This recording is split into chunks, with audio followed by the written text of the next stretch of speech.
जी online वाले हजरात का मैंने अपलोड नहीं किया था कल, वो अगला लेक्चर लेने से पहले पेज 397 पे क्वेश्चन 35 कर लीजिएगा। आप लोगों को तो बता दिया था। पेज 397 पे क्वेश्चन 35 ये हमने पार्ट बी के अंदर आज करना है। तो भाई ये ज़रा लेक्चर ना दोबारा बता देना, ये मैं एंड पे टाइम डिस्कस करूँगा। ये पार्ट बी है, लेक्चर पार्ट ए है, सॉरी, ये अभी वाला पार्ट ए है लेक्चर 77 का। ओके, उनको बता देना। ओके,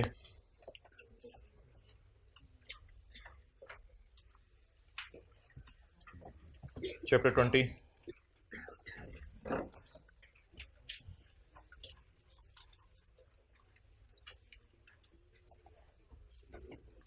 4-5 मिनट ज़रा मैं बच्चों के आने का वेट कर रहा हूँ, क्योंकि आज सेल्स टैक्स का भी से न्यूमेरिकली करना है। पेज 451 पे आ जाए। मीन वाइल पेज 451, अगर कभी कोई सेल हो जिस सेल में प्राइस डिटरमिन करना मसला हो रहा हो, पेज 451, तो ऐसी सूरत में प्राइस कैसे डिटरमिन होगी? अगर किसी सेल में प्राइस डिटरमिन करना मुश्किल हो रहा हो, if there are reasons to believe that VOS has not been correctly declared in a bill, अगर वीओएस करेक्टली बिल के ऊपर नहीं लिखी हुई, तो सेल में 2 नंबरी करने की कोशिश की है, बिल पे नहीं लिखी हुई, तो फिर क्या होगा? फिर एक वैल्यू डिटरमिन होगी जो कमेटी बताएगी। कमेटी में कौन कौन होगा? ट्रेड होते हैं दुकानदार होंगे नंबर 1, एंड नंबर 2 कोई इनलैंड रेवेन्यू ऑफिस के बंदे होंगे, और ये कमेटी बनाएगा कौन? कमिश्नर। तो जब कभी चीज़ की प्राइस पता ना चल रही हो, तो ऐसी सूरत में एक कमेटी बैठेगी, कमेटी में 2 बंदे होंगे, ट्रेड और इनलैंड रेवेन्यू ऑफिसर, और इस कमेटी को बनाने वाला कौन होगा? Commissioner. Okay, next point V triple I और आई एक्स इंशाल्लाह कल करेंगे। एक्स और एक्स आई कर लें जरा। बिजली का जब बिल आता है तो बिजली के बिल पर भी सेल्स टैक्स लगता है, क्योंकि हमने पढ़ा था बिजली से गुड्स की डेफिनेशन में फॉल करती है। तो सवाल ये राइज होता है, लेट आने का कोई फायदा तो नहीं होगा, उल्टा नुकसान ही होगा। सवाल, अब जल्दी बैठें। सवाल ये राइज होता है कि बिजली के बिलों पर अगर सेल्स टैक्स लगना है, तो वो कह रहे हैं कि बिजली के बिल पे सिर्फ सेल्स टैक्स लगाओ और किसी चीज पे सेल्स टैक्स ना लगाओ। In case of sale, supply को सेल कर लें, in case of sale of बिजली by an independent power producer और वापडा। इंडिपेंडेंट पावर प्रोड्यूसर वापडा टाइप लोग होते हैं जो बिजली बनाते हैं। तो ऐसी सूरत में किस पे टैक्स लगेगा? एनर्जी जो आपने परचेज की है, वो लोग सेल कर रहे होंगे और आप एनर्जी क्या कर रहे होंगे? परचेज। लेकिन इसमें कुछ चीजों पे सेल्स टैक्स नहीं लगेगा। ये अब आपने याद ही करनी है और इसका कोई हल नहीं। एक्सक्लूडिंग वापडा वालों को जो पैसे रिसीव हुए for capacity purchase price, for energy प्रे परचेज प्राइस प्रीमियम और एक्सेस बोनस। अब इनकी थोड़ी थोड़ी रीजन सुन लें ताकि याद करने में जरा आसानी हो जाए। तो ऐसा हो सकता है कि वापडा वाले जो है वो आपसे बिजली का बिल लें, लेकिन कभी ऐसा भी हो सकता है कि वापडा वाले किसी इलाके पे जुल्म करें और उन्हें कहें जितनी कैपेसिटी आपकी फैक्ट्री की उस पर आप बिल देंगे, चाहे बिजली जितनी मर्जी इस्तेमाल करें। ये हुकूमत कभी करने पे आए तो कर दे, कैपेसिटी परचेज पे टैक्स लगेगा। कई दफा ऐसा भी हो सकता है कि बिजली अगर महंगी किसी इलाके में बेची जा रही है क्योंकि दूर का इलाका है, तो वापडा वाले परचेज प्राइस के अलावा प्रीमियम लें, और कभी आप वापडा वाले को अच्छा काम कर दें तो आप उनको कोई बोनस दे दें। अब इस टाइप की अगर चीजें सवाल में आ जाए तो उन पे आपने 17% अप्लाई नहीं करना। सिर्फ किस पे 17% अप्लाई करना है? जो आपने एनर्जी परचेज की है, जो आपने इलेक्ट्रिसिटी परचेज की है। अब एक मिसाल मैं आपकी देता हूं इसकी। मिसाल के तौर पर पेपर में आपको कह दिया आपने एनर्जी परचेज की है 300 की, और आपने वापडा को बोनस दिया 10 रुपए का, तो व्हाट इज वीओएस? 300। नोट कर लें। जो 3 चीजें एक्सक्लूड करनी है उनके नाम बता दें। बोनस, परचेज प्राइस प्रीमियम और कैपेसिटी परचेज प्राइस। ये कुछ 3 नाम है, आपको याद करने पड़ेंगे।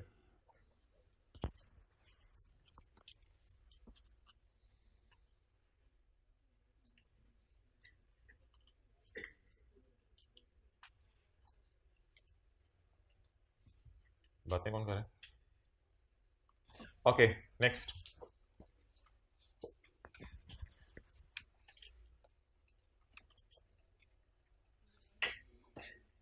ये कौन बोला?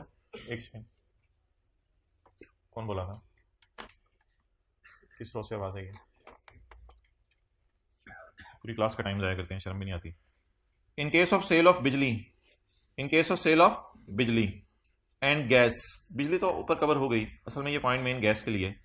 इन case of sale of gas by a distribution company, यानी सुई गैस, तो सुई गैस वाले अगर गैस बेचें तो किन चीजों पे टैक्स लगेगा? द टोटल अमाउंट जो बिल में आई। ये थोड़ी सी खतरनाक चीज है। कैसे? Including price of gas, gas की प्राइस तो होगी मेन, कई दफ़ा दूर के इलाके में वो तारें बिछाते हैं तो आपसे रेंट भी लेते हैं सुई गैस वाले। फिर कई दफ़ा जल्दी काम करने का सुई गैस वाले आपसे कमीशन भी लेते हैं। और ऑल ड्यूटीज एंड टैक्सेस का लफ्ज़ तो हम अक्सर पढ़ते आए हैं कि price include all duties and taxes excluding sales tax but excluding late payment surcharge and sales tax. दो चीजें एक्सक्लूड होंगी। अब इंक्लूड वाली चीजें याद करें, एक्सक्लूड वाली चीजें याद करें। इंक्लूड वाली चीजें, नंबर 1 नेचुरल गैस आप बाय करेंगे, आप रेंट पे करेंगे, आप कमीशन पे करेंगे, आपको ड्यूटीज एंड टैक्सेस पे करेंगे। लेकिन अगर आपने लेट पेमेंट पर इंटरेस्ट पे किया तो उस पर सेल्स टैक्स नहीं लगेगा। अब आप जो है वो मुझे बता दें इस सिनेरियो में वीओएस कैसे निकलेगा। गैस प्राइस पे सेल्स टैक्स लगेगा, फेडरल एक्साइज ड्यूटीज पे लगेगा, रेंट पे लगेगा, सरचार्ज पे लगेगा। तो व्हाट इज वीओएस? 45। तो इस किस्म का कोई डाटा आपको दे सकता है। तो सिंपल सी चीज है, कुछ इंक्लूजन्स है कुछ एक्सक्लूजन्स है, वो दोनों याद करनी है। रेंट जाहिर बात है, वापडा वाले जो है वो सुई गैस वाले दूर के इलाके में आपने लाइन बिछाई तो हो सकता है आपसे इलाके में से रेंट भी मांग लें। क्या चीज? वो जो भी हो, ऐसा भी हो सकता है किसी इलाके में वो आपसे कहें कि भाईजान हमने आपके लिए चीजें बिछाई हैं तो आप जो है वो रेंट हमें जो है वो पे करें।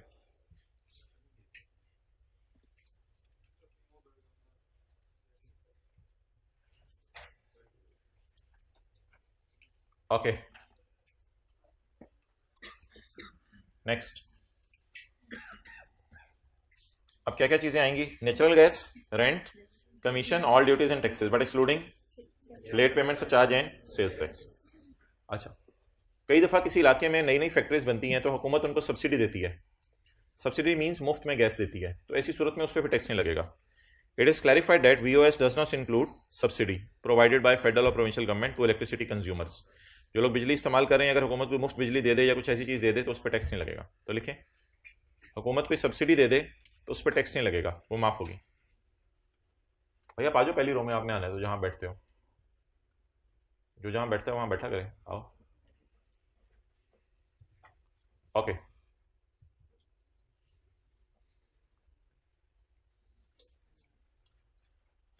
तो अब कौन कौन सी चीजें एक्सक्लूड हो गई? 3 चीजें, late payment surcharge, sales tax और सब्सिडी। इन तीनों चीजों पे सेल्स टैक्स नहीं लगेगा, बाकी सब पे लगेगा। और अमूमी तौर पे 0.10 बिजली के लिए और 0.11 गैस के लिए समझ लीजिएगा। ओके ठीक है जी। पॉइंट वी ट्रिपल आई और आई एक्स रह गए, ये इंशाल्लाह अगली क्लास में करते हैं। तो आज अभी ऐसा है कि चैप्टर 22 में आ जाए, 21 में पेज नंबर 488।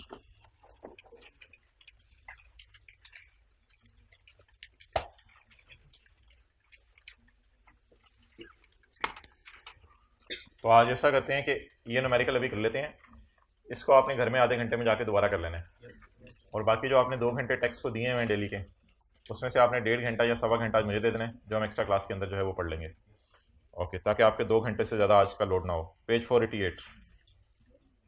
2 घंटे देते हैं ना डेली आप घर में हर सब्जेक्ट को, ये तो मिनिमम है।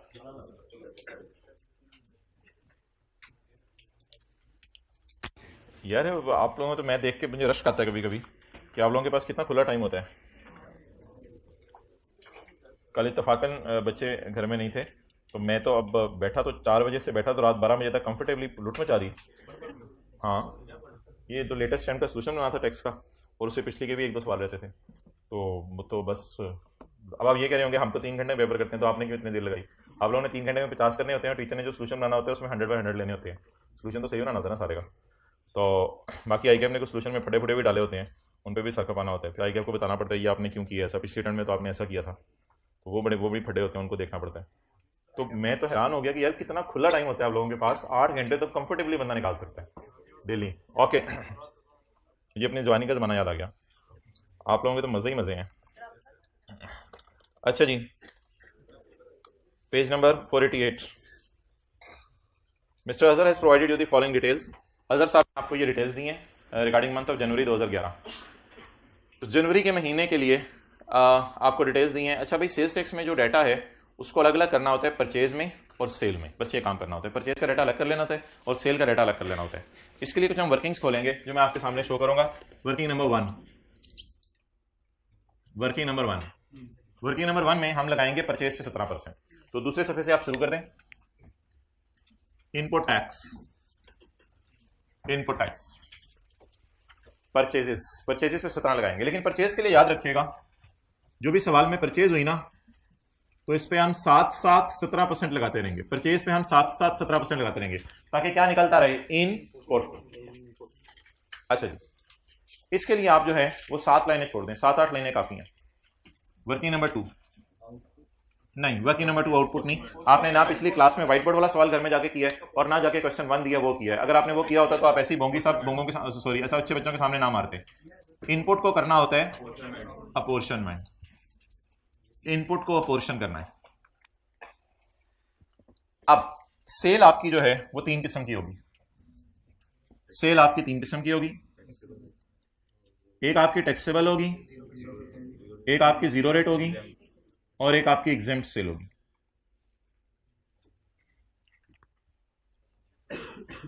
टैक्सेबल सेल से मुराद है कि होंडा एटलस कार ने डॉलेंस को गाड़ी बेची तो 100 वाली गाड़ी 117 की बेचेंगे। टैक्सेबल सेल से मुराद है कि होंडा एटलस कार ने रॉयल फैन बुरे बच्चे को गाड़ी बेची तो 100 वाली गाड़ी 117 जमा 3 120 की बेचेंगे। जीरो रेट सेल से मुराद है कि आपने बाहर के मुल्क में गाड़ी एक्सपोर्ट कर दी तो 100 वाली गाड़ी आप 100 में बेचेंगे।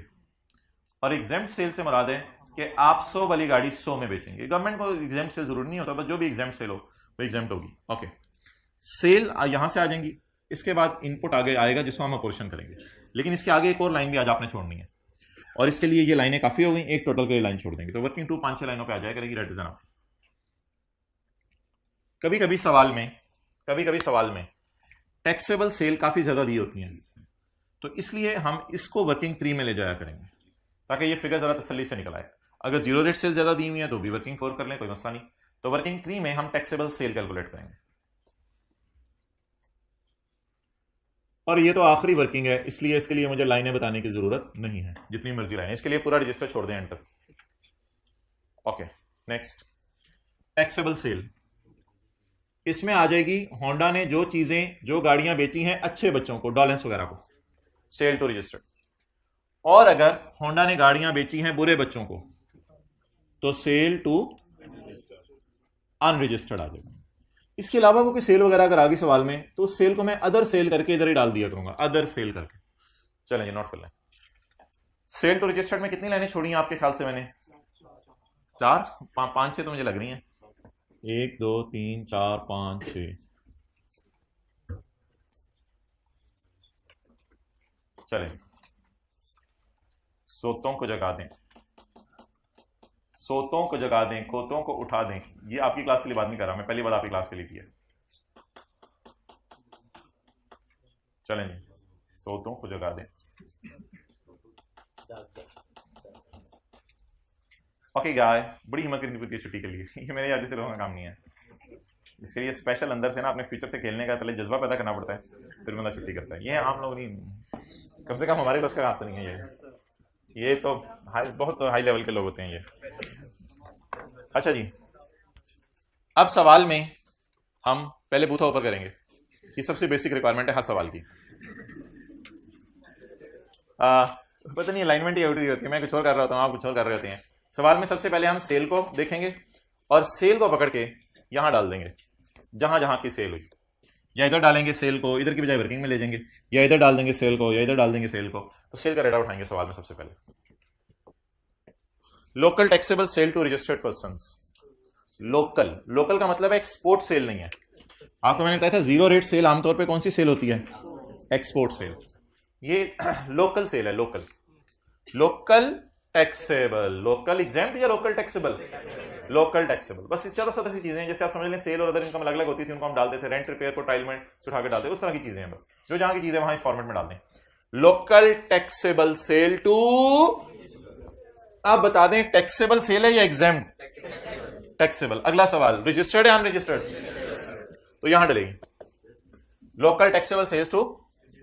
अच्छा, इसमें एक बंदा ना एडवांस दे गया है, 27,50,000 की टोटल सेल है, इसमें एक बंदा 30,000 पे एडवांस दे गया कि यार ये पैसे पकड़ लो, गाड़ी फिर अगले महीने भी मैं आपसे ले लूंगा, कोई मसला नहीं, पैसे एडवांस पकड़ लो। एडवांस दे गया कोई बंदा पैसे, तो लिखें गुड्स आर नॉट डिलीवर्ड।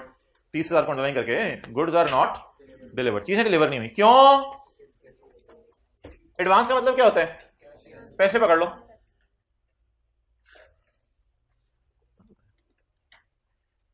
भाई 2 3 4 लोग मुझे हाइब्रिड से नजर आ रहे हैं, प्लीज जो जिस क्लास के हैं उस क्लास में बैठे, वरना दूसरी क्लास वाले फिर परेशान होते हैं। अच्छा, अब आप मुझे ये बताएं कि सवाल मेरा आपसे ये है कि एडवांस को इसमें पड़ा रहने दें या निकाल दें, पड़ा रहने दें या निकाल दें। क्या पैसे एडवांस को अगर इसमें पड़ा रहने दिया तो मतलब इसका पता क्या होगा कि पैसे आ गए, सेल बुक कर लो। तो पैसे आने पे सेल बुक होनी चाहिए या डिलीवर होने पे? तो अभी पैसे आ गए, डिलीवरी शायद अगले महीने हो, तो फिलहाल इसको अब सेल में ना डालें, इसको सेल से निकाल दें। सेल पे साथ साथ 17 नहीं लगाना, सेल को एज इट इज उठा लें बस। जी सेल बोलें, सेल टू रजिस्टर्ड बोलें जी 2750। ऐसी सेल बाहर कर दें जिसकी अभी तक गुड्स डिलीवर नहीं हुई। जी जवाब, आज जवाब ही दे दें 2720। Okay,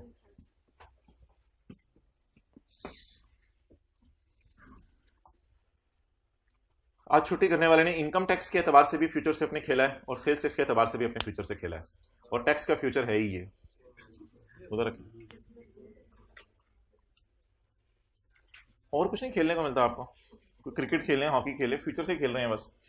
next, local taxable sale, local taxable sale to taxable या एग्जेम्प्ट सेल, यानी लाख वाली चीज लाख में बेचती है या 1,17,000 में, 1,17,000 में, लेकिन taxable to local taxable sale to unregistered.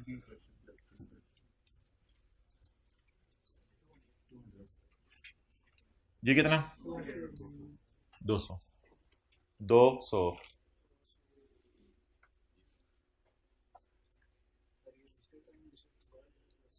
अब ये मुझे पता था इसने सवाल पूछना है, ये लफ्ज़ लिखा हुआ है इसको दोबारा नीचे लिखना। हाँ इसमें कुछ तफसील आ सकती है, इसलिए इसकी हेडिंग अलग से बनाना जरूरी थी बबलू। चलें जी, सेल ऑफ ठंडी क्रीम,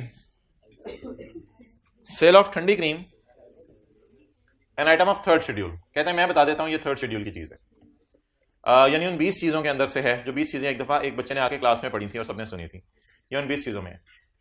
इसकी रिटेल प्राइस 15 लाख है, लेकिन हमने वैसे 12 लाख की सेल की है, तो 12 लाख के आगे लिखें डिस्काउंटेड प्राइस।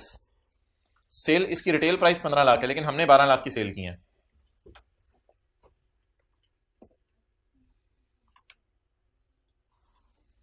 अच्छा जी, अब कल तो हमने पढ़ा था कि डिस्काउंट वगैरह अगर हो तो माइनस करने की इजाजत है, लेकिन आज मैं आपको बता रहा हूं कि यह बात उन 20 चीजों के लिए नहीं थी जो हमने पढ़ी हैं।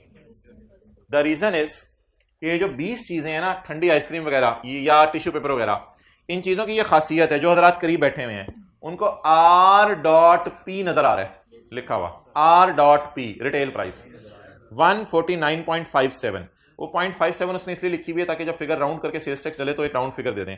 149.57 plus 25.43 is equal to 175.00 rupees हमने और आपने देने हैं, तो इसलिए फिगर ही उसने ऐसे पॉइंट्स में सेट किया कि जो फिगर मैंने कस्टमर ने देनी है वो 00 में आ जाए। बहरहाल इस बहस को छोड़ें, रिटेल प्राइस इसकी है 149.57।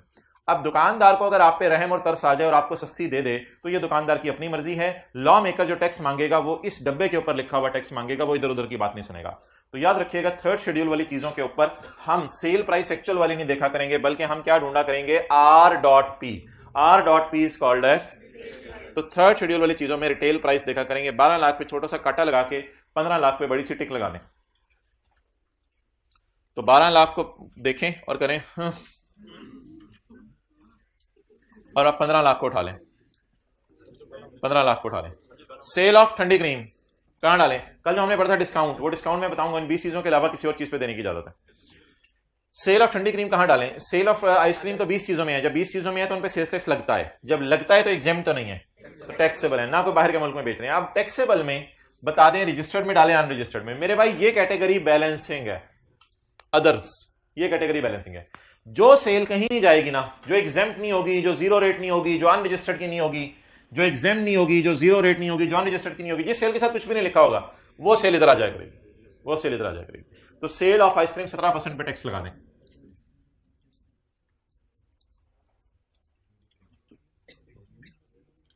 जी बोले 1500।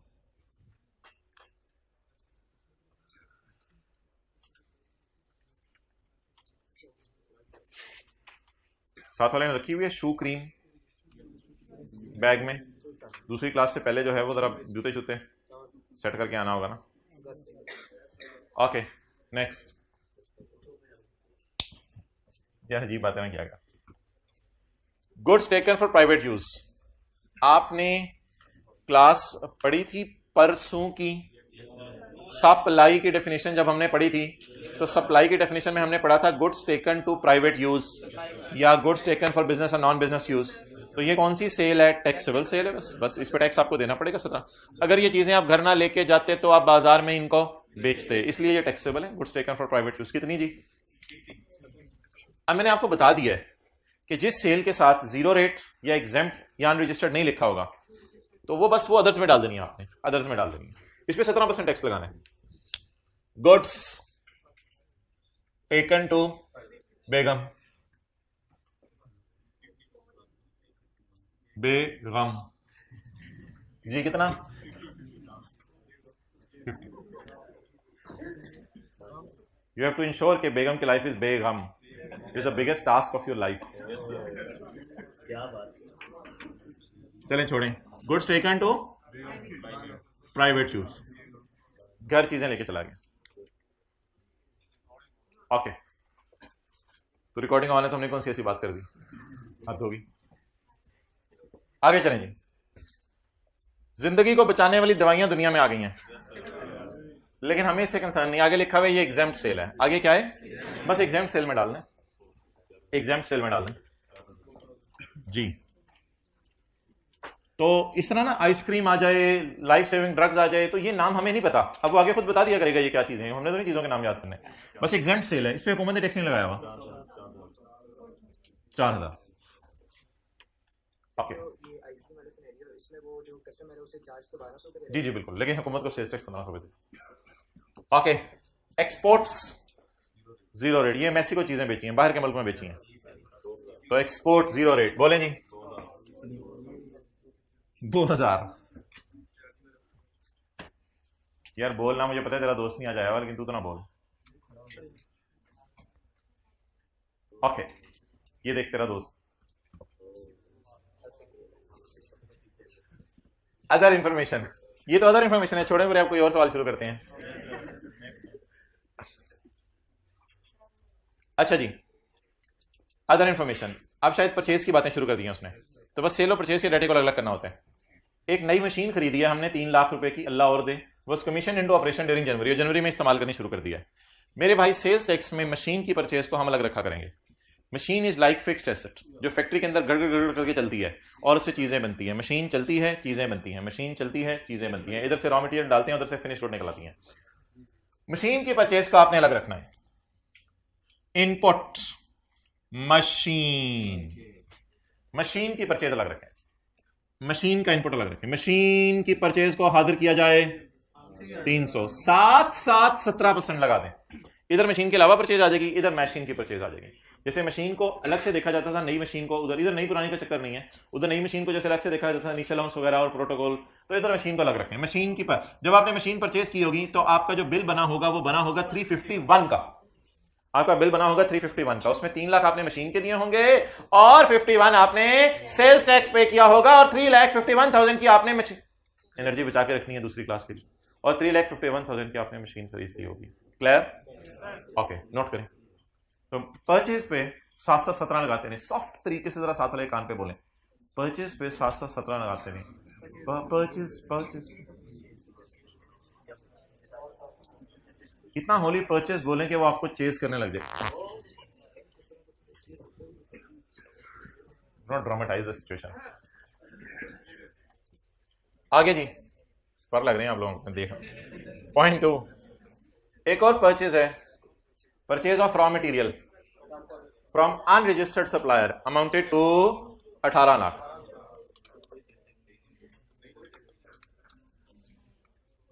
एक दिन आप लोग जब तैयार होकर आए थे तो हमने पढ़ा था, भाई अब चुप प्लीज, कमेंट बाजी चुप, हाथ रखना होता है।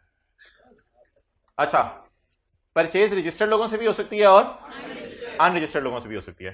तो जाहिर बात है अगर आप चीजें खरीदने किसी अच्छे बंदे से जाएं, रजिस्टर्ड बंदे से, तो आप 100 रुपए की बजाय 117 शायद खुशी से देने को तैयार होंगे, लेकिन जब आप परचेज करने जाएं किसी अनरजिस्टर्ड से, तो आप मेरे ख्याल से 17 रुपए देने को और तैयार नहीं होंगे, आप 100 रुपए की चीज खरीद के आ जाएंगे। इसलिए हमने कहा था अगर अनरजिस्टर्ड बंदे से परचेज करें तो उसे इग्नोर करना है। ये कोई नहीं, ये जब पेपर करीब आते हैं ना होना शुरू हो जाता है बच्चों को, रिलैक्स रहो, कोई नहीं। ये हाइब्रिड वाला अजीब अजीब सी आवाजें आ रही हैं क्लास से, तो ये बच्चे को पता नहीं क्या हो रहा है। परचेज अनरजिस्टर्ड, परचेज किससे? अनरजिस्टर्ड से। Purchase of raw material unregistered से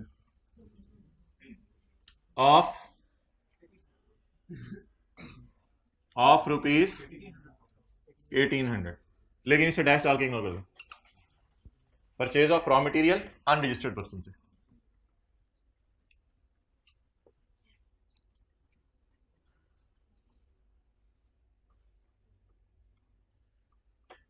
purchase of raw material of 100 of कितना?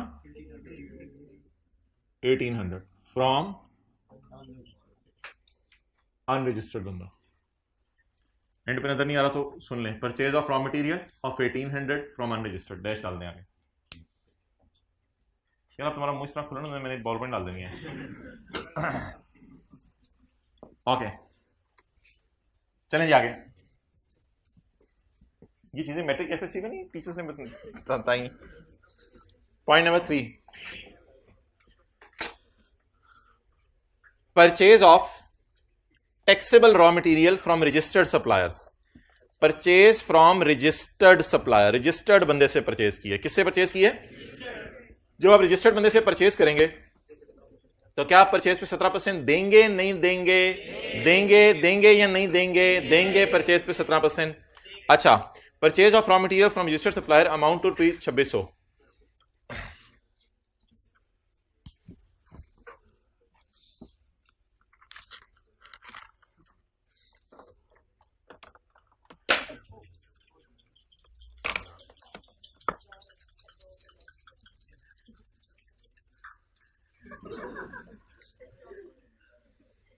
Please please please please, purchases में एक फेक इनवॉइस पड़ी हुई है, जाली परचेज पड़ी हुई है। क्या परचेज में जाली परचेज पड़ी होनी चाहिए या जेन्युइन परचेज पड़ी होनी चाहिए?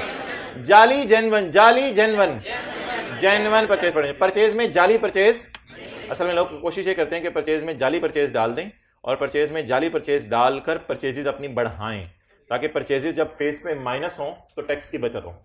इसलिए परचेज में 2 नंबर परचेज पड़ी रहने दें, पड़ी रहने दें या निकाल दें। पड़ी है, पड़ी है, पड़ी है, निकाल दें। हाइब्रिड वाले दिल में बोलें निकाल दें। पड़ी है। परचेज ऑफ रॉ मटेरियल किस बंदे से? अनरजिस्टर्ड। भाईजान की सुई उधर ही अड़ी हुई है अभी तक। From registered supplier. भाईजान लाहौर आ गया हुआ है, उठ दें, अब तो ट्रेन साफ करने वाले भी पहुंच गए। ओके, कभी क्लास में ऐसा हुआ आप सोए रह गए हो, शाम को आके किसी ने उठाया भाईजान उठ जाओ? अच्छा, परचेज बोले कितने की है? 2600। इसमें से क्या माइनस कर दें? 3। कौन सी इनवॉइस? जेन्युइन इनवॉइस या जाली इनवॉइस? जाली इनवॉइस। अच्छा,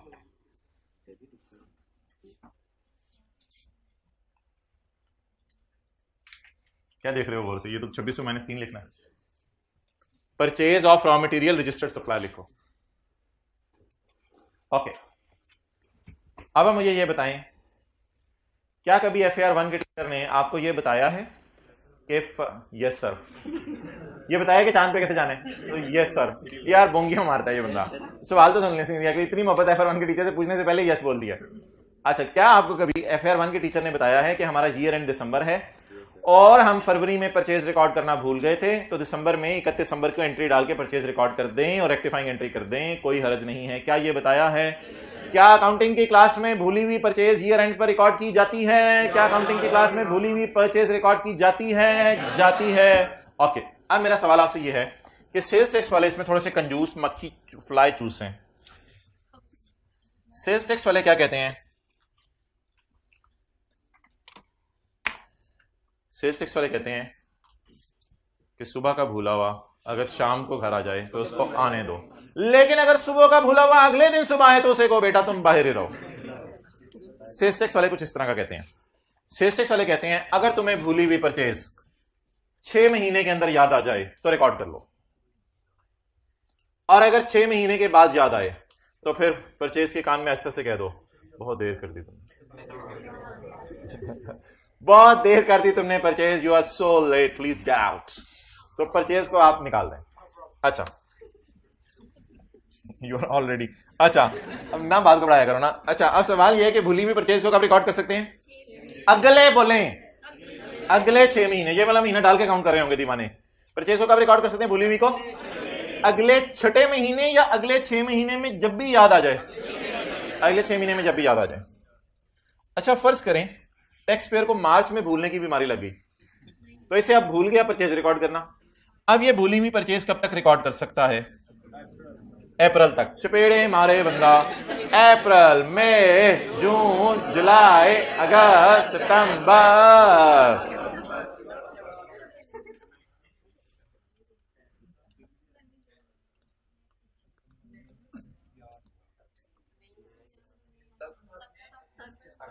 मई वाले हाथ खड़ा करें, तक वाले हाथ खड़ा करें, एक्चलेंट, तक। There is some problem with you people. तो भूली हुई परचेज सितंबर में रिकॉर्ड करनी है या सितंबर तक? सितंबर तक। जब कब कब? सितंबर तक, जब मर्जी याद आ जाए। अप्रैल में याद आए अप्रैल में रिकॉर्ड कर लें, मई में याद आए मई में रिकॉर्ड कर लें, जून में याद आए जून में रिकॉर्ड कर लें, जुलाई में याद आए जुलाई में रिकॉर्ड कर लें, अगस्त में याद आए अगस्त में रिकॉर्ड कर लें, सितंबर में याद आए सितंबर में रिकॉर्ड कर लें, अक्टूबर में याद भी आए तो रिकॉर्ड ना करें, please please please please please. या मुझे पढ़ा लें या मुझे नोट करें। तो मार्च की भूली हुई परचेज कब तक रिकॉर्ड होगी? उर्दू में लिखें, मार्च की भूली हुई परचेज सितंबर तक रिकॉर्ड हो सकती है। मार्च की भूली हुई परचेज सितंबर तक रिकॉर्ड हो सकती है।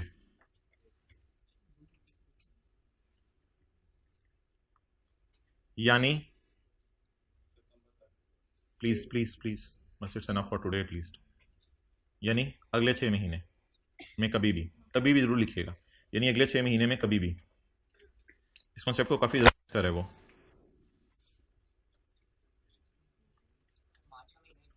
नहीं नहीं नहीं नहीं, मार्च का महीना नहीं इंक्लूड करना ना, ये तो अगले 6 महीने, अप्रैल या मई या जून या जुलाई या अगस्त या सितंबर, अगले 6 महीने। अच्छा मोहतरम, अब आपने तसल्ली से सवाल में देखना है, हमारा महीना बताएं यार। अगर जनवरी 11 में दिसंबर 2010 की परचेज घुसने की कोशिश करे, जनवरी के महीने में, जनवरी 2011 के महीने में अगर दिसंबर की परचेज आने की कोशिश करे तो पेपर में आने दीजिएगा, कोई मसला नहीं। हमारा कोई ईयर एंड का हिसाब नहीं होता इधर कि पिछले ईयर की ये परचेज है, हमारे ईयर एंड का हिसाब नहीं होता, हम हर महीने अलग अलग चलते हैं। अच्छा, अब जरा देखें परचेज में ना 2 परचेजेस। अच्छा, ये 6 महीने वाला रूल मैंने आपको पढ़ाया नहीं, वो लॉ में आज सिखाया। अभी तक तो सारी बातें आपको पढ़ाई हुई थी ना, एडवांस को क्यों इग्नोर कर रहे हैं, रिटेल प्राइस को क्यों ले रहे हैं, अभी तक सारी चीजें पढ़ाई हुई थी, ये चीज आपको पढ़ाई नहीं, नहीं बताई है। अच्छा, लॉ से भी किसी दिन पढ़ लेंगे। तो अब मुझे बताएं जी, मैं खड़ा किस महीने में हूं? जनवरी 2011 में, और पिछले महीने हैं ये मेरे सामने। क्या जनवरी 11 में मार्च 10 वाली परचेज रिकॉर्ड हो जानी चाहिए? नहीं। तो उर्दू में लिखें, ये वाली 12,000 के साथ ये वाली परचेज तो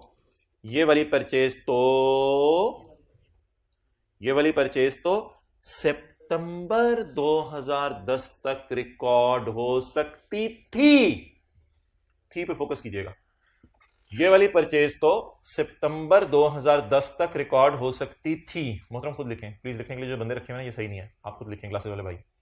ये वाली परचेज तो नहीं, आपके साथ वाले को कह रहा हूं, ये वाली परचेज तो सितंबर 2010 तक रिकॉर्ड हो सकती थी।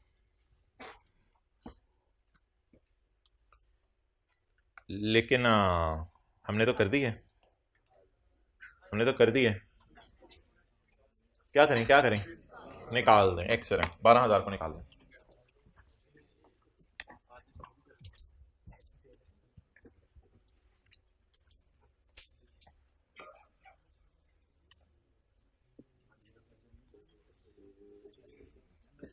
मेरे ख्याल से जनवरी 2011 में ना, अगर मार्च 2010 की, यानी जनवरी 11 में हम खड़े और मार्च 2010 की बाबा जी के जमाने की परचेज आने की कोशिश करें और फिर इंक्लूड भी कर दे हमारा अकाउंटेंट, तो क्या इंक्लूड हुआ रहने दें या निकाल दें? निकाल दें। आपने दो चीजों को निकाल दिया है। तीसरी चीज की हल्की हल्की आवाज आ रही है, मैं भी पढ़ी हूं, हल्की हल्की आवाज आ रही है, मैं भी पढ़ी हूं। हमने कहा तू कौन? मैंने कहा मैं बताती हूं मैं कौन। मैं ये जो सितंबर गुजरे ना, ये बड़े प्यार से, ये जो गुजरे ना सितंबर, ये अभी हम जनवरी 11 में खड़े हैं ना, ये जो सितंबर अभी गुजरे, सितंबर 10 सितंबर, ये जो सितंबर, ये इसकी परचेज हूं मैं। ओ तू पढ़ी रहने दे, निकाल दे। क्या सितंबर 2010 वाली परचेज जनवरी 11 में रिकॉर्ड हो सकती है? लिखें, ये तो लिखाएं, तो बदले रखे ना गाना से। ये तो मार्च 11 तक रिकॉर्ड हो सकती थी, ये तो मार्च 11 तक रिकॉर्ड हो सकती है, ये तो मार्च 11 तक रिकॉर्ड हो सकती है। शुक्र है जनवरी 11 में याद आ गई। ये तो 14,000 के साथ लिख रहे हैं ना, ये तो मार्च 11 तक रिकॉर्ड हो सकती है। शुक्र है जनवरी 11 में याद आ गई, बस ठीक है। शुगर है नहीं, शुक्र है। ये तो मार्च 11 तक रिकॉर्ड हो सकती है, शुक्र है जनवरी 11 में याद आ गई। अब तो पड़ी हुई है, क्या करें? पड़ी रहने दें, कोई मसला नहीं। द रीजन इज कि सितंबर का भूला हुआ अगर जनवरी में आ जाए तो उसको भूला नहीं कहते, क्योंकि 3-4 महीने अभी गुजरे हैं। खैर है, अभी एक अटेम्प्ट भी नहीं पूरी हुई। अच्छा, तो इसलिए इसको मेरे ख्याल से तो पढ़ा रहने दें। अगर आपने और कुछ करना है तो कर दें, लेकिन मैं तो इसको पढ़ा रहने दे रहा हूं। कीप एंजॉइंग द लाइफ, जहां पढ़े हो पढ़ा रहे। मल्टीप्लाइड बाय परचेज पे साथ साथ कितने % लगाएं? जी जवाब।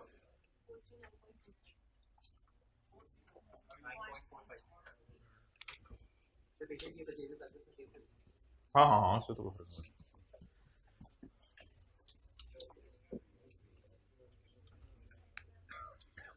चलें जी, पॉइंट 4 में आ जाएं और ढूंढें सेल रिटर्न और purchase return.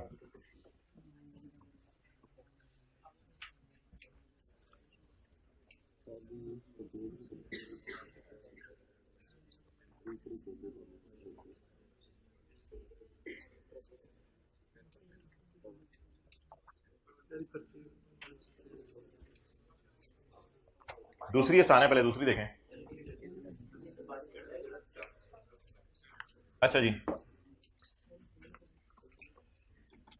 Debit and credit notes are issue during the month are as follows. Debit credit notes पे हमारी एक पूरी क्लास है, इसलिए अभी डेबिट क्रेडिट नोट के लिए उस पर मैं फोकस नहीं करा। घटिया क्वालिटी, सब स्टैंडर्ड को उर्दू में तर्जुमा किया मैंने, इट्स इनफ। घटिया क्वालिटी की चीजें वर रिटर्न टू वेंडर्स, हमने वेंडर्स को वापस कर दिए हैं। वर रिटर्न टू अस नहीं लिखा हुआ, return to. We have return, तुम्हारा मार्कर, रिटर्न टू, तुम्हारा मार्कर, रिटर्न टू। मैंने वेंडर को जाके रिटर्न टू कर दी। आपको क्या लग रहा है? परचेज रिटर्न हो रही है ना, तो वेंडर लिख लें, हमारा क्रेडिटर टाइप कोई होता है, रखो तुम अपने पास। वेंडर लिखे, हमारा क्रेडिटर टाइप होता है चीज। उधार पे चीजें, क्रेडिटर तो उधार पे होता है, लेकिन वैसे बता रहा हूं समझने के लिए, यानी वो बंदा जिससे हमने चीजें खरीदी होती हैं। सप्लायर भी लिख सकते हैं, क्रेडिटर भी लिख सकते हैं। जरा क्रेडिटर ज्यादा अच्छा था इसलिए मैंने लिखवा दिया, वरना मैंने सप्लायर ही लिखवाना था, और आप अपनी क्लास में लगवा लो शाम को। अच्छा, तो सब स्टैंडर्ड चीजें वर रिटर्न टू वेंडर्स, उनको वापस की। रिटर्न टू का मतलब क्या है? Purchase return. आगे, अच्छा, अपनी चीजों के लिए इसने एक घटिया का लफ्ज़ यूज नहीं किया। गुड्स, लोगों को हमारी चीजें पसंद नहीं आई। Goods were return by different customers, were return by customers. तो आगे क्या लिखा होना चाहिए? टू अस।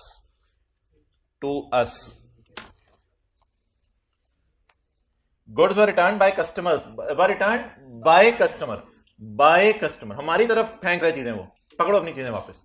ये कौन सी रिटर्न होगी? वैसे कस्टमर को होती क्या है? सेल। तो कस्टमर फिर वापस कर दे तो ये भी आपको वैसे पता होगा, कस्टमर डेटा टाइप बंदा होता है, तो कस्टमर को सेल होती है, और जब वो चीजें वापस करे, डेट इज सेल रिटर्न। तो सेल रिटर्न को सेल में डाल दें, परचेज रिटर्न को परचेज में डाल दें। अब मसला ये आएगा कि कहां डालें। तो यार वो परचेजेस को आप रजिस्टर्ड ही समझिएगा, कोई मसला नहीं। परचेजेस को रजिस्टर्ड ही समझिएगा और सेल को भी रजिस्टर्ड ही समझिएगा, कुछ नहीं लिखा हुआ तो बस ठीक है, नेगेटिव साइन के साथ। साइलेंट है तो रजिस्टर्ड है सब कुछ, जैसे प्रोविडेंट फंड में होता था, साइलेंट है तो रिकग्नाइज्ड है। तो सेल को सेल में डाल दें, परचेज को परचेज में डाल दें, लेकिन नेगेटिव साइन के साथ। सब standard sale goods were return to vendors हमने वापस किए, परचेज रिटर्न रिकॉर्ड करवाएंगे। लेस परचेज रिटर्न जी भाई, 7 17% लगाएं।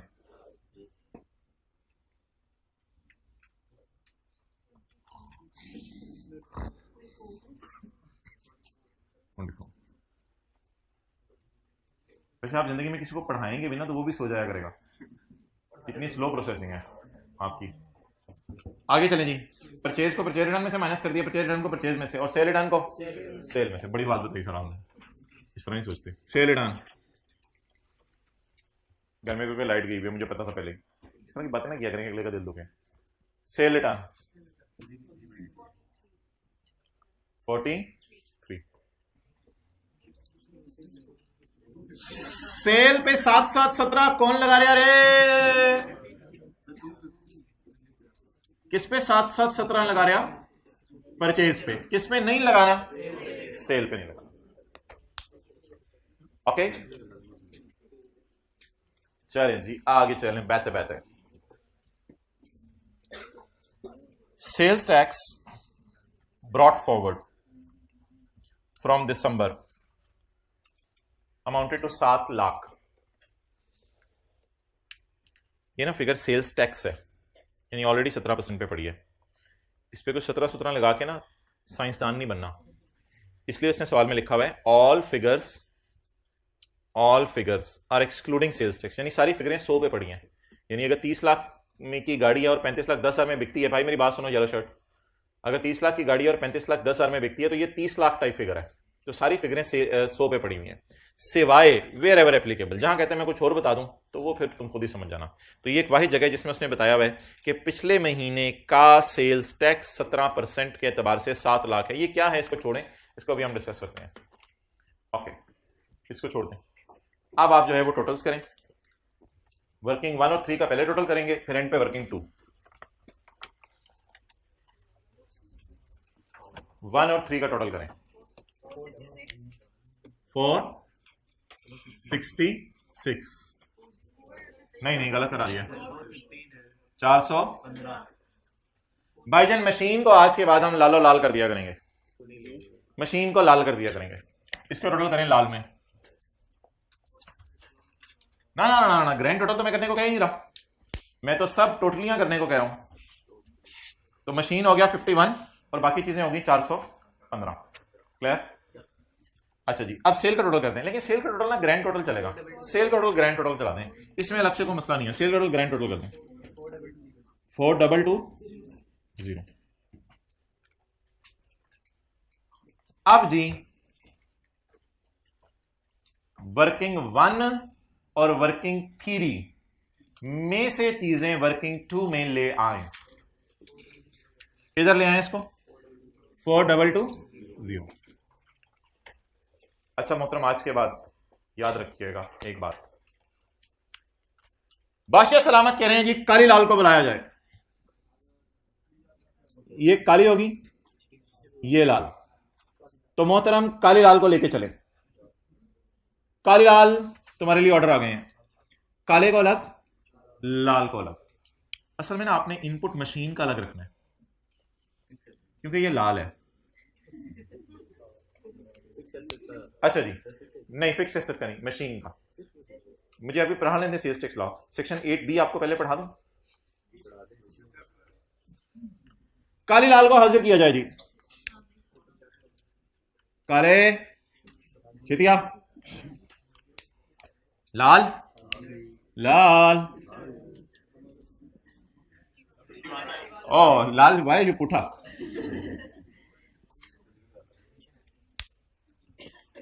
चलिए अब काले और लाल के छोटे छोटे कर देंगे हम। आप काले के भी छोटे छोटे करेंगे और लाल के भी छोटे छोटे करेंगे।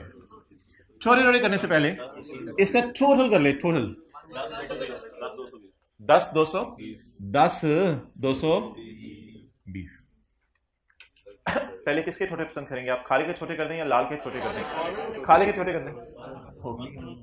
काले को बुलाया जाए, ये कोई बंदा नहीं है, ये ख्याली पुलाव है। काले को बुलाया जाए, काले के छोटे छोटे कर दें। क्या मुझे बताएं, रॉ मटेरियल तीनों सेल में इस्तेमाल हुआ होगा, जरूरी सी बात है, और मशीन गड़गड़ चली होगी तीनों सेल के लिए। काले को बुलाया जाए जी, 415 डिवाइड बाई ये मल्टीप्लाइड बाई ये 171, 415 डिवाइडेड बाई ये मल्टीप्लाइड बाई 2000। अब रीप्ले का बटन दबा दें कैलकुलेटर पे।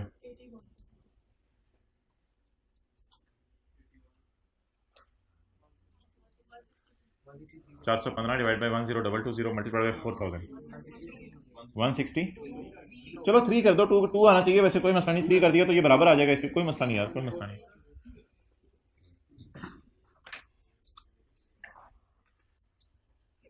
काले के चौड़े चौड़े कर दिए, अब किसके चौड़े चौड़े करने हैं? लाल। लाल को बुलाया जाए और उसको इति पीती कर दिया जाए। लाल, तुम इधर आते आते काले क्यों हो गए? कहते छोड़ परे, जिंदगी ने पता नहीं क्या क्या करवाया। वो अपनी बातें शुरू हो गया। 10 मल्टीप्लाइड बाय, असल में इनपुट हर किस्म की सेल में हमें हेल्प करता है। इनपुट कुछ भी नहीं होता, परचेज जी। जवाब 21।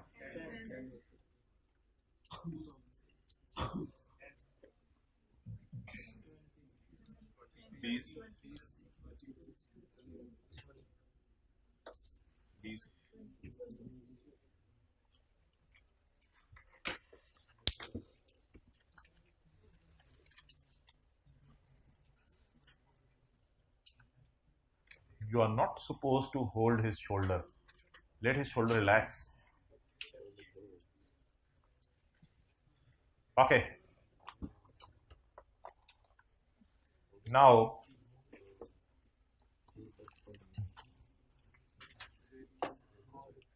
अब आपने भाईजान पेपर में तो नहीं, पेपर में भी चेक कर सकते हैं। चलें, इसको काट दिया करना है,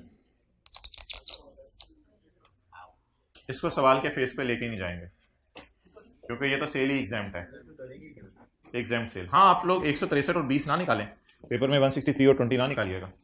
अच्छा, नेक्स्ट, 0 रेट सेल पे कितने % टैक्स लगना है?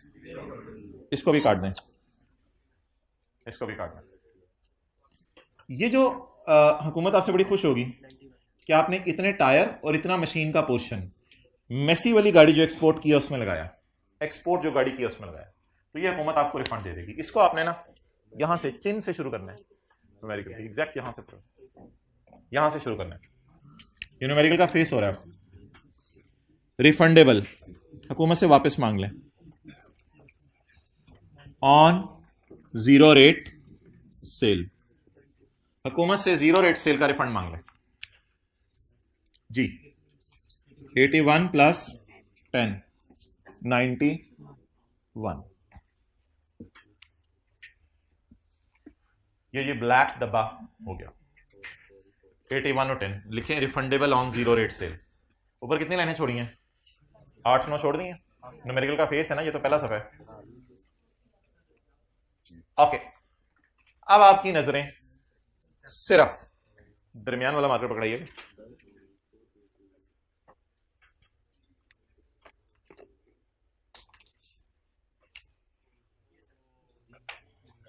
आज मैं नीले से काला लिख के दिखाऊंगा आपको। शुक्रिया। अच्छा, अब आपकी नजरें सिर्फ नीले डब्बे के अंदर होनी चाहिए। ये नीला डब्बा एक ऐसा जादुई डब्बा है जिससे फिक्रें फेस पे जाएंगी, लेकिन नीले डब्बे से खाली आपका गुजारा नहीं चलेगा। नीले डब्बे के बाद आपने एक टिक मारना है, नीला डब्बा और टिक न्यूमेरिकल के फेस बनाने में आपको ऐसा हेल्प करेगा जैसे वालिदा जो है वो सालन बनाने वक्त आपकी हेल्प करती है। तो नीला डब्बा और नहीं, आप बनाया करें, आप बनाया करें। मैंने बिल्कुल उल्टा नहीं बोला, मैं जानबूझ के बोला। आई एम इन सेंसेस, मैंने अगली 3 क्लास और भी पढ़ानी है अभी, मुझे पता है। अच्छा, एक R2 2 टैक्स, और फिर घर जाके मेरी नहीं निकला। Okay, output. सवाल कहां से शुरू करें? इस तरह ना, आउटपुट। सवाल कहां से शुरू करें? अब आपकी नजरें सिर्फ नीले डब्बे के अंदर होनी चाहिए। नीले डब्बे से नजरें बाहर गई तो मैं आपको इस क्लास के डब्बे से बाहर फेंक दूंगा। ये रेक्टेंगुलर डब्बा जो क्लास का, इससे आपको बाहर फेंक दिया जाएगा बैग समेत। नहीं, आप तो हमारे लिए मुअज़्ज़ज़ हैं। सेल बताएं जी। 4220। हम कैमरे तक पहुंच गए हैं। इधर बंदे का नाम नूम मिस्टर अजहर वगैरह घर जाके केले में लिख लीजिएगा। आउटपुट सेल बोले इंटू 17%, 717, ये लग गया जी सेल पे 17%। अब आपने इनपुट माइनस करनी है। एक मिनट जरा सब्र करें थोड़ा सा। इनपुट आपने माइनस करनी है।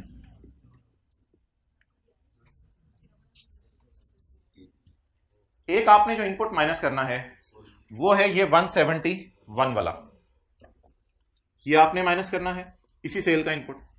और एक आपने माइनस करना है मशीन वाला। ये दो इनपुट आपने माइनस करने हैं। लेकिन आपने प्यार से आवाज देनी है 171 को, भाईजान आप जरा अंदर तशरीफ लाइएगा। मशीन का इनपुट सारा माइनस करने देगा लॉ मेकर, कोई रिस्ट्रिक्शन नहीं है इस पर। 171 को आपने अंदर बुलाना है, अंदर तशरीफ ले आए। इसका नाम रखना है एक्चुअल। एक्चुअल एक्चुअल कितने जी? 171। थोड़ी देर में आपको 171 से रोने की आवाज आने लगेगी। 171 कहेगा कि पिछले महीने मेरा एक भाई था, उसको आपने माइनस नहीं किया था, मेरे ब्रो को बुलाओ। Sales tax brought forward from पिछला महीना अमाउंटेड टू 7 लाख। क्रेडिट का लफ्ज़ उसने इसलिए लिखा है कि ये जो परचेज है माइनस टाइप चीज है, तो ये बेनिफिट टाइप चीज होती है, तो ये फेस पे माइनस होने इसलिए इसने क्रेडिट का लफ्ज़ लिखा है। क्रेडिट का लफ्ज़ को छोड़े। Sales tax brought forward from पिछला महीना, पिछले महीने का सेल्स टैक्स जो माइनस नहीं हो सका वो कितना है? ये पिछले महीने का इनपुट आपने प्लस कर देना है यहां आके, प्लस 700। अब आपका इनपुट बन गया 871।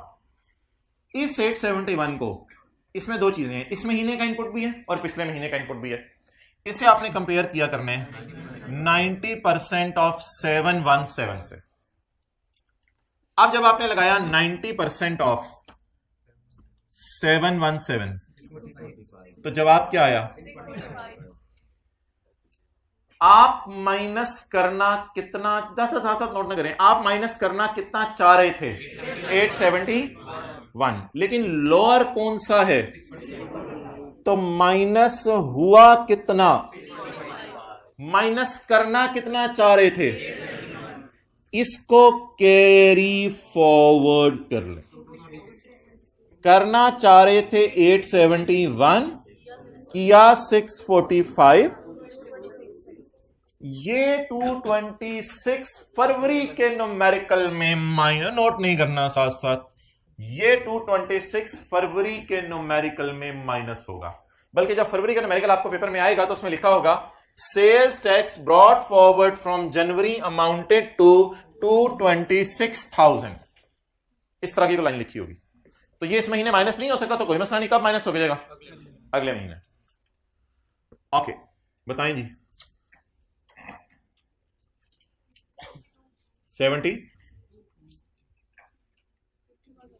51। डब्बे से बाहर भी कोई जिंदगी है, इसे कहते हैं टिक। डब्बे से बाहर की जिंदगी में आए और टिक को पकड़े और 200 को पकड़े। 200। क्या हमने कोई सेल बुरे लोगों को की है? 3% ऑफ अनरजिस्टर्ड की sale, 3% of 200 is equal to 6। जब 51 को 6 में जमा करेंगे तो कुछ भी नहीं, सवाल खत्म हो जाएगा। 57 इज पेएबल टू। चलें जी, नोट कर लें, करें।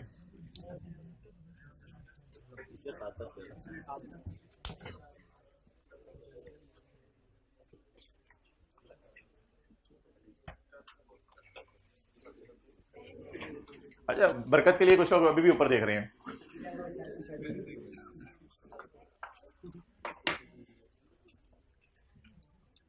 इस साथ वाले को आपने रखा नहीं हुआ फेस बनाने के लिए न्यूमेरिकल का, बनवाएं इससे।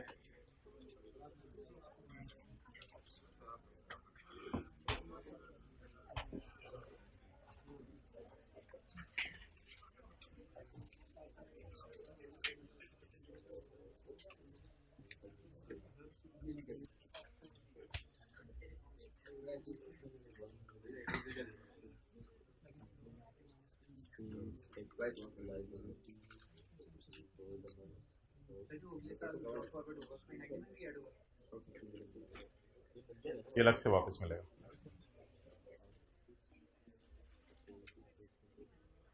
कितने लोगों ने कर लिया है? हाथ खड़ा करें, करें बाकी जरा जल्दी। इनमें से वो हाथ खड़ा करें जो साथ साथ नोट कर रहे थे।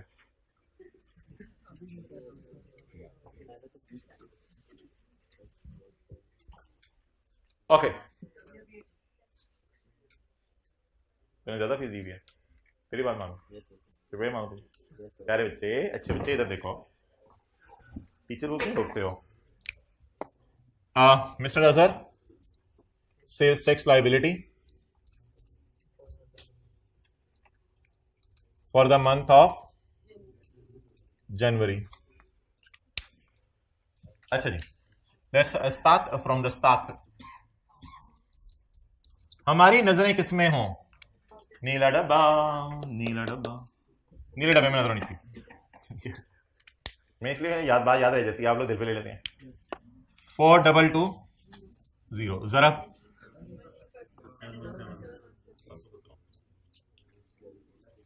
क्योंकि अभी आप टेस्ट देके बाहर निकल रहे होंगे ना, तो ऐसे कोई बोला करेगा, ओ यार मैं काले को ले आया था, लाल को नहीं चलाना भूल गया था। आई कैप से निकल के बाहर नहीं गएंगे इंशाल्लाह।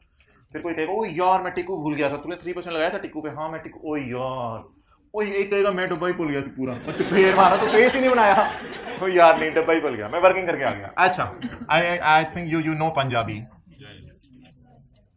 इनपुट्स और एक इनपुट मशीन का, ऐड कोएंगे नहीं, लेस कोएंगे, चपेड़ मारेंगे।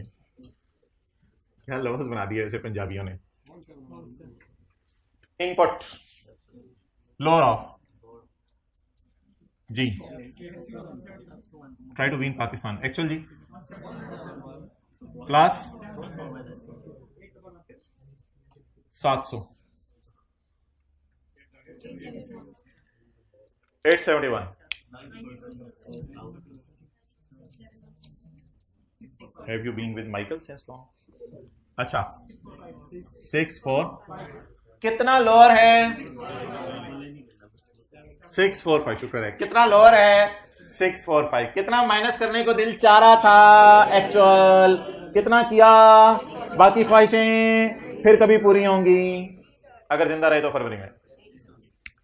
अच्छा जी, 70 टिक टिक टिक 3% ऑफ 57 पेबल टू गवर्नमेंट लिखा साहब।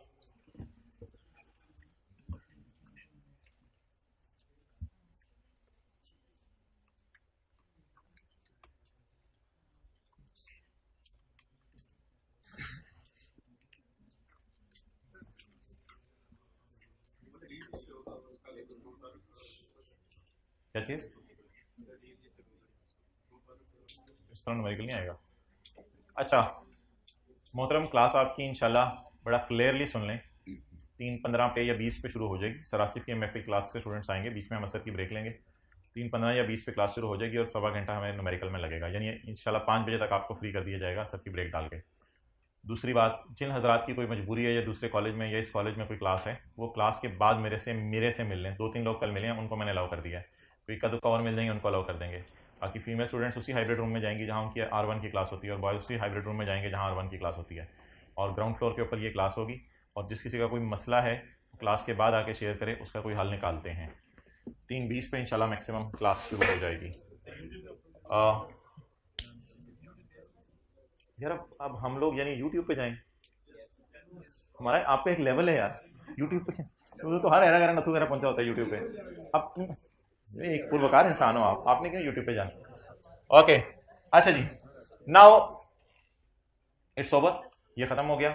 हम 10 मिनट में उस सवाल को शुरू कर लेते हैं, पढ़ लेते हैं हल्का फुल्का, जिस सवाल को हमने अगली क्लास में करना है, ताकि बच्चे और बड़े फिक्रमंद हो जाएं। अच्छा आपको कुछ थोड़ा सा टाइम मिल जाएगा 2:15 तक, आधा घंटा बीच में, आधे घंटे में ना ये न्यूमेरिकल कर लीजिएगा, ताकि जब आप वो दूसरा वाला न्यूमेरिकल करें बिजनेस वाला, उसके बाद घर जाके टेक्स्ट के एतबार से आप रिलैक्स हों। शुक्रिया। चैप्टर नंबर 18 निकालें साथ वाले की बुक में। आज हम कामयाबी की तरफ रवा दवाएं, पेज नंबर 397 पर बिजनेसमैन ने अपना नाम ही कामयाब रख लिया है। उसने कहा कामयाबी आए ना आए मैं इसके कदम तो चूमूं। अब्बास, वो जो पुप्पो का बेटा था हमारी, रेजिडेंट इंडिविजुअल, माशाल्लाह पाकिस्तानी है। ये पेज इंशाल्लाह कल तक आपको मिल जाएगा किताब में। 397 इज एंगेज, इसकी मंगनी हो गई है in the business of many, sorry इसका कारोबार है कंज्यूमर गुड्स बेचने का। इसका नेम अपना है और स्टाइल किसी और का है, कामयाब enterprise. Following info has been extracted from the case record for the year ended 30 June 2025।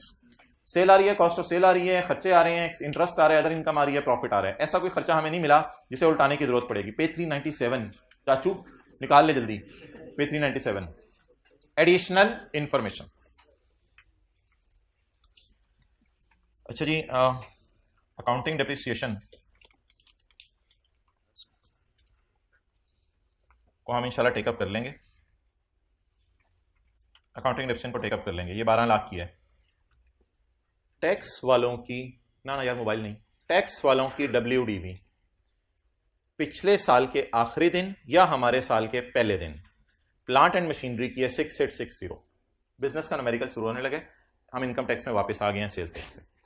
मुझे ये बताएं, क्या बिजनेसेस में पिछले साल के एंड पे अच्छे खासे प्लांट पड़े होते होंगे? क्या कॉलेज में पिछले साल के एंड पे अच्छे खासे एसी पड़े होंगे, अच्छी खासी कुर्सियां पड़ी होंगी? तो क्या बिजनेस के पास अच्छा खासा प्लांट पड़ा होगा पिछले साल के एंड पे?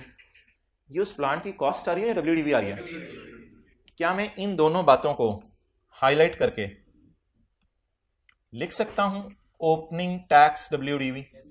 हाँ, इस डब्बे के ऊपर मैंने हेडिंग दे दी ओपनिंग टैक्स WDV। आप बता दें मुझे डेप्रिसिएशन का रेट किस पर लगाना है? WDV पर। डेप्रिसिएशन का रेट किस पर लगाना है? WDV पर। क्लियर? कॉस्ट पे तो नहीं लगाना होता ना, WDV पे लगाना होता है। इसके बाद मुहतरम कंप्यूटर है हमारे कुछ।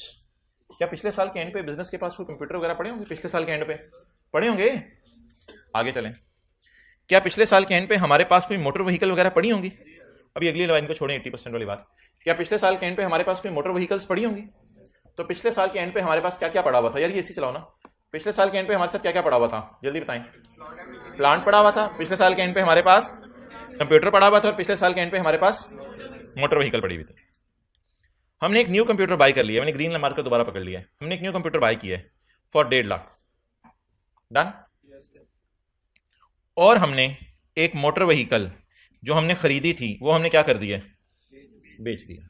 तो ठीक है, इंशाल्लाह स्काई ब्लू वाली लाइन को अगली क्लास में देख लेंगे। तो प्लांट के अंदर ना कोई एडिशन है ना डिस्पोजल। येलो लाइन एक ही दफा नजर आ रही है ना आपको? कंप्यूटर के अंदर एडिशन है बस, और मोटर व्हीकल में डिस्पोजल है सिर्फ। ठीक है, तो अब 3 वर्किंग्स कर लेते हैं, उनमें से 2 अभी कर लेते हैं, तीसरी अगली क्लास में कर लेंगे। पहला सफा फेस के लिए छोड़ दें, दूसरा सफा वर्किंग 1 के लिए छोड़ दें, इनकम फ्रॉम बिजनेस, तीसरे सफे से शुरू कर दें, वर्किंग 2।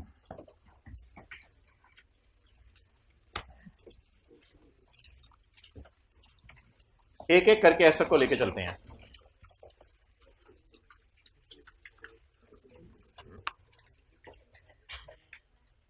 क्या आपको अकाउंटिंग के टीचर ने बताया हुआ है कि डेप्रिसिएशन ऐसे निकलती है? On opening assets, on addition, on disposal. लेकिन मेरे ख्याल से तो प्लांट में सिर्फ एडिशन और डिस्पोजल्स है ही नहीं, तो सिर्फ क्या लिख लूं? On opening assets WDV। Opening assets की WDV पे रेट लगा देते हैं, शुरू करें जी। ओपनिंग एसेट्स की WDV 6860। मुझे बताएं, ये जो प्लांट ओपनिंग में पड़े हुए हैं क्या पूरा साल हमारे इस्तेमाल हुए होंगे या बिक गए हैं? कोई नहीं, बिकने की डिटेल नहीं थी भी, अल्लाह का शुक्र है। तो कितना सा इस्तेमाल हुए हैं? पूरा साल। तो बस इनको डेप्रिशिएट करते हैं हमारे साल। कॉस्ट पे रेट लगाऊं WDV पे? WDV पे टैक्स वाले WDV मेथड यूज करते हैं। कितने %? एडिशंस पे तो रेट नहीं लगाना, नहीं, इनटू 10। चलें जी, वर्किंग 2 हमारी अल्लाह का शुक्र है इस सवाल की मुकम्मल हुई। चलो हाथ ही निकल गया, दुम रह गई। चलें, बातें भी होगी। वर्किंग 3 अब शुरू करते हैं। अब बता दें जी क्या हेडिंग दूं? कंप्यूटर।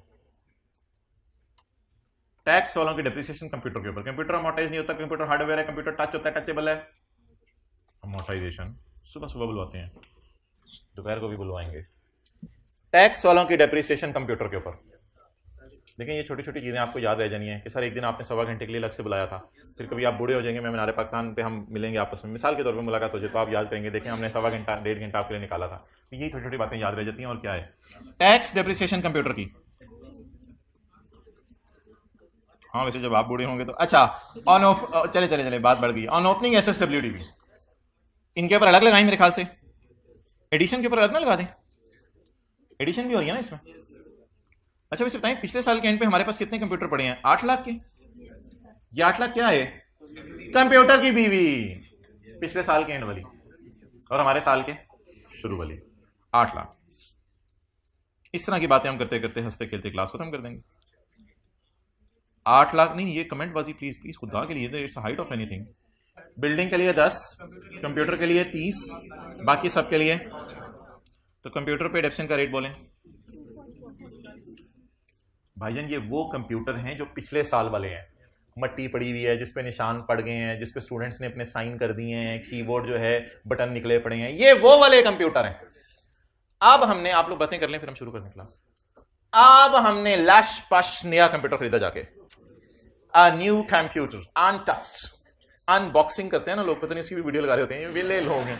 अनबॉक्सिंग करेंगे अब हम कंप्यूटर की। A new computer was purchased on यकम अप्रैल 2025, हमारा ईयर एंड 30/25 वाला है, फॉर 1.5 लाख रुपया। टेप उतारने का तरीका आज हम आपको बताएंगे, कटर पकड़ के टेप उतार रहे होते हैं। तो a new computer was purchased for 1.5 lakh रुपए। नया कंप्यूटर 1.5 लाख रुपए का हम खरीदा। उस यूट्यूब पे तो कह रहे हैं हम जाएं, हद होगी यार, छोड़ बड़े यूट्यूब। 1.5 लाख रुपए का नया कंप्यूटर हमने खरीदा। ऑन एडिशन डेप्रिसिएशन निकालनी है, हाँ जी मेरे ख्याल से ना इस पे इनिशियल अलाउंस भी निकाल लें और इस पर टैक्स वालों की कंप्यूटर पे इनिशियल अलाउंस क्यों निकलना है ये मैं आपको बताऊंगा, ये आप नहीं मुझे बताएंगे, मैं बताऊं नहीं आप अच्छा पेज नंबर है हमारी किताब में 194, निकालने की जरूरत नहीं। पेज 194 पे हमने पढ़ा था कि नया प्लांट अगर पाकिस्तान से खरीदें, नया या पुराना प्लांट बाहर के मुल्क से खरीदें या कंप्यूटर खरीदें, इस पर इनिशियल अलाउंस लगेगा। इसलिए याद रखिएगा कंप्यूटर पे भी इनिशियल अलाउंस लगता है। अच्छा पुराने जो कंप्यूटर हैं फटीचर किस्म के, उनकी डेप्रिसिएशन निकाल लिया? निकालूं? निकाल लिया। अब नए कंप्यूटर की बात करता हूं। नया कंप्यूटर मेरा कितने का है? इसका 60 लाख से कोई ताल्लुक नहीं है, ये पुराने फटीचर कंप्यूटर है, ये मेरा नया कंप्यूटर है 1.5 लाख में। इनिशियल अलाउंस निकालें जी। नहीं, बिल्डिंग के लिए 10, कंप्यूटर के लिए 30, बाकी सबके लिए 15, तो डेप्रिसिएशन के रेट है। इनिशियल अलाउंस का रेट जरा जाके देखिएगा 25% है। हाँ जी ओके। अब मुझे बता दें जो मैं डेप्रिसिएशन निकालूं वो कॉस्ट पे निकालूं या इनिशियल अलाउंस माइनस करके? और देखें मैं ओपनिंग पे भी निकाल ली, अल्लाह का शुक्र है, एडिशन पे लग निकाल ली डेप्रिसिएशन। 150 माइनस बिल्डिंग के लिए 10, कंप्यूटर के लिए 30, सबको इकट्ठा ही जमा कर दें, कोई मसला नहीं।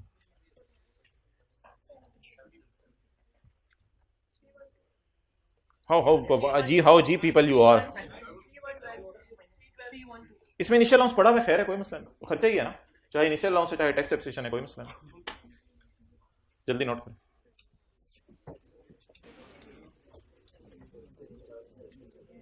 जल्दी नोट जी। क्या मतलब? मैं तो नहीं कहा क्लास खत्म हुई है, नहीं मैंने तो नहीं कहा क्लास खत्म हुई है, अभी नहीं जाना, अभी तो क्लास शुरू हुई है। अच्छा किस किसने नहीं आना दूसरी क्लास में? जरा हाथ खड़ा कर दें, आप जरा आना मेरे पास। और किसने नहीं आना? ठीक है गुड। भाई कोई रूम किसी वजह से 1 मिनट भर गया तो परेशान नहीं होना, आप लोगों ने उधर ही मैनेज करेंगे। बस जिस क्लास में इनवाइट किया उसी में आना है। इधर किसने नहीं आना? भाई छुट्टी है बाकियों को, किसने नहीं आना? तो 3 से 5 क्लास है। अच्छा आ जाओ ना फिर, 3 से 5 क्लास है, आपको एक और हल देता हूँ, आओ आओ आओ आओ। जिनका मसला है वो आए, ठीक, जिनको मसला है वो आए, तशरीफ लाएं, उनका हल निकालते हैं।